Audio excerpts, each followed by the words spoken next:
Start.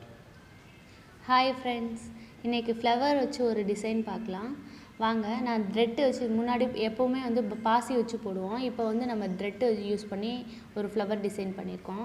இந்த colour வந்து green colour blouse. நான் வந்து இந்த சாரியோட கலர் என்னென்னா எல்லோ கலரு, அதனால நான் எல்லோவும் க்ரீனும் மிக்ஸ் பண்ணி நான் வந்து ஒரு ஃப்ளவர் வச்சுருக்கேன். அதுக்கு மேலே சுகர் பீட் போட்டு மேலே வந்து ஹேங்கிங்ஸ் கொடுத்த மாதிரி ஒரு இது கொடுத்துட்டு கொடி மாதிரி கொடுத்துருக்கேன். கொடியில் வந்து நான் வந்து சுகர் பீடு வச்சு லீஃபும் கட் பீடு வச்சு லீஃபும் கொடுத்துருக்கேன். இதில் ஒரு 2 லீஃபு, இதில் ஒரு 2 லீஃப் கொடுத்து நடுவில் ஒரு லீஃப் கொடுத்து நான் ஃபினிஷ் பண்ணியிருக்கேன். அங்கங்கே கேப் இருக்க இடத்துல புட்டாஸ் வச்சுருக்கேன். பாருங்கள், புட்டாஸ் வச்சுருக்கேன்.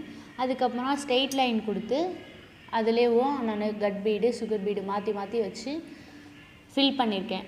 ப்ளவுஸை ஃபில் பண்ணியிருக்கேன். அதுக்கப்புறமா அந்த கேப் இருக்க இடத்துல ஃபுல்லாக புட்டாஸ் வச்சுருக்கேன். பாருங்கள், புட்டாஸ் வச்சுருக்கேன். வச்சுட்டு கீழே வந்து ஹேங்கிங்ஸ் கேட்டிருந்தாங்க. அதை வந்து ரொம்ப பெருசாகவும் வேணாம், ரொம்ப சின்னதாகவும் வேணாம், இதுக்கு மேட்சிங்காக வைங்கன்னு சொன்னாங்க. நாங்கள் ரைஸ் பீடு இருக்குல்ல, ரைஸ் பீடு வச்சேவும் நம்பர் 2 பீடை வச்சு ரைஸ் பீடு வச்சு நான் ஹேங்கிங்ஸ் கொடுத்துருக்கேன். பாருங்கள், இந்த வீடியோ பிடிச்சிருந்துச்சின்னா லைக் பண்ணுங்கள், மறக்காமல் சப்ஸ்கிரைப் பண்ணுங்கள். பாய்.